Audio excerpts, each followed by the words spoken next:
सुयान Jiang के आसपास खड़े हुए लोगों को देखकर वहां से चला जाता है। तब जियांग ये देख लेता है। उसके बाद जियांग सुयान को वहां पर ढूंढने लगता है। तभी वहां पर सुयान की कलीग आती है और वो कहती है, टीम लीडर जियांग, आप किसे ढूंढ रहे हैं? तब जियांग कहता है, टीम लीडर सुयान कहाँ गए? तब उसकी कलीग कहती है, मुझे लगता है कि मैंने उन्हें टेरेस की तरफ जाते हुए देखा है। तब जियांग उसे थैंक यू कहता है और टेरेस की तरफ चला जाता है। वहीं सुयान टेरेस पर ही था। तभी वहां पर जियांग आता है और कहता है, तुम अंदर क्यों नहीं जाते? तुम्हें प्रमोशन मिलने के लिए कॉन्ग्रेचुलेशन। मैंने आज रात तुम्हारे साथ ड्रिंक नहीं की है। तो सुयान कहता है, टीम लीडर जियांग, नासमझ बनने की कोशिश मत करो। मुझे यह प्रमोशन सिर्फ इसीलिए मिली क्योंकि तुमने अपना नाम वापस ले लिया था। तो जियांग कहता है, तुम मुझसे ज्यादा इसके लिए सुटेबल हो। यह पीछे हटने की बात नहीं है। तो सुयान कहता है, तो फिर थैंक यू। मुझे तुम्हारे लिए टोस्ट करना चाहिए। ओह, क्या तुम वाकई शराब पी सकते हो? पिछली बार की तरह नशे में धुत होकर बाथरूम की तरफ मत भागना। उस टाइम वो एक एक्सीडेंट था। मैंने अभी तक तुमसे उसका हिसाब किताब नहीं किया है। तभी सुनकर जियांग कंफ्यूज हो जाता है और फिर कहता है, कैसा एक्सीडेंट? मैंने कुछ किया था क्या? फिर जियांग अपने मन में कहता है, क्या मैं नशे में था? क्या यह तब हुआ था जब मैंने गलती से रियल गर्ल वाइन पी ली थी? तब ये सुनकर सुयान उस घटना को याद करता है और फिर खुद से ही कहता है, इसलिए उसे उस रात क्या हुआ था याद नहीं है।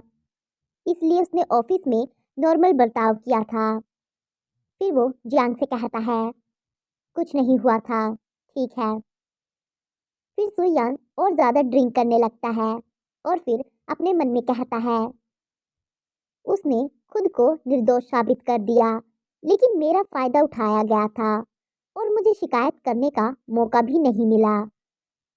उसके कुछ टाइम बाद पार्टी खत्म हो जाती है और वो दोनों पार्टी से बाहर आ जाते हैं।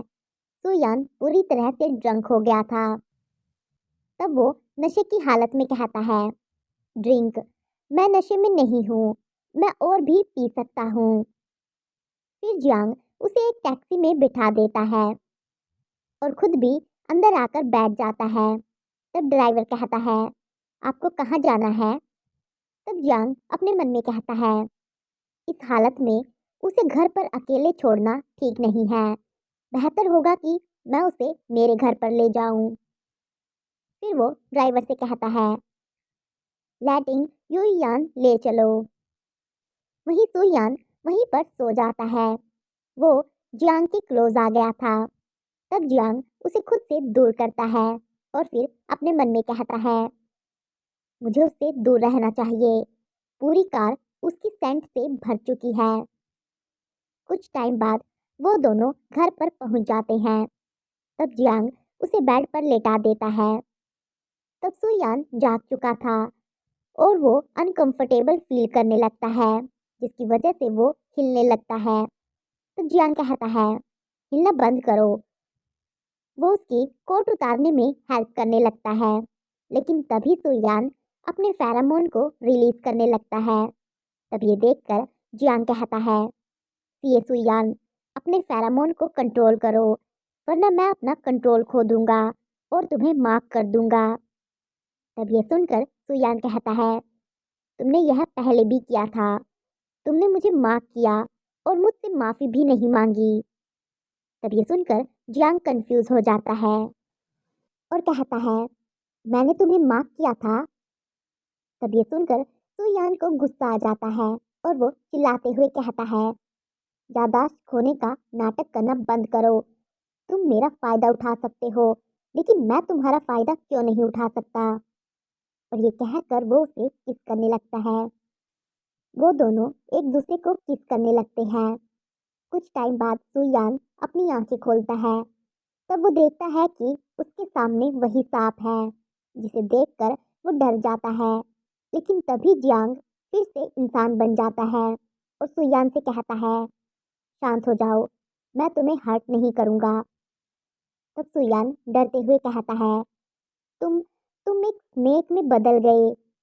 तब जियांग कहता है, सॉरी, मैं एक स्नेक डीमन हूँ, लेकिन मैंने कभी किसी को नुकसान नहीं पहुंचाया है, डरो मत। तब सुयान कहता है, ये कैसा मजाक है, तुम तो पहले से ही इंसान थे। तब जियांग कहता है, इन सभी सालों में मैंने अपना असली रूप छिपाए रखा था, लेकिन उस दिन पार्टी के दौरान मैंने अपनी पावर खो दी थी, इसलिए अब मेरी पावर कम हो गई है। मैं कभी भी अपना रूप बदल देता हूँ। मेरा इरादा अपनी सच्चाई सामने लाकर तुम्हें डराने का नहीं था। तब ये सुनकर सुयान अपने मन में कहता है, तो सचमुच इस दुनिया में राक्षस मौजूद है। फिर वो कंफ्यूज होते हुए कहता है, तुमने अपनी पावर खो दी? वो अजीब से अंडे, क्या वो तुम्हारे हैं? तब ये सुनकर जियांग कंफ्यूज हो जाता है और कहता है, अंडे? तब सुयान उसे बताने लगता है और फिर कहता है, हाँ, वो लगभग इसी आकार के हैं। वो मेरा पीछा करते रहते हैं, मैं इन्हें फेंक नहीं सकता। तब ये सुनकर पहले तो जियांग कुछ भी नहीं कहता है, लेकिन तभी उसे बाद में सब कुछ समझ आ जाता है और वो फिर कहता है, वो साधारण अंडे नहीं हैं, वो हमारे बच्चे हैं। और यहीं पर ये चैप्टर खत्म हो जाता है।